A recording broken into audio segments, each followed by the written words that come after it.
Saturday special ரொம்பவே ஸ்பெஷலான food தான். தட்டில் நல்லா சுட சுட ஒயிட் ரைஸை போட்டு சொரக்காய் பாசிப்பருப்பு கூட்டு, இதில் பச்சை மிளகா தேங்காய் சீரகம் அரைச்சி ஊற்றி அப்படியே குக்கரில் விசில் விட்டு தாளிச்சாச்சு.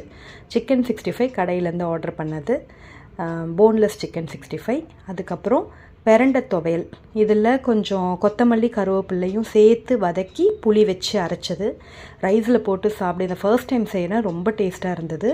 அப்புறம் பச்சை மிளகா பூண்டெல்லாம் தட்டி போட்டு முட்டை பொடி மாஸ், அதையும் நல்லா அந்த ஒயிட் ரைஸோட பக்கத்தில் வச்சோன்னே பாருங்கள் பிளேட்டே கலர்ஃபுல் ஆகிடுச்சு. இது எல்லாத்துக்கும் மகுடம் சுட்டின மாதிரி வரமிளகா சிக்கன்.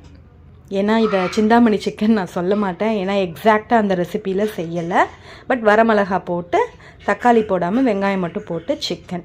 ஸோ சிக்கன் 65, வரமிளகா சிக்கன், சொரக்காய் கூட்டு, பெரண்டை துவையல், முட்டை பொரியல், இது எல்லாமே சிம்பிளான ரெசிபீஸ் தான். பட் பிளேட்டையே எவ்வளோ கலர்ஃபுல் ஆக்கிடுச்சு பாருங்கள்.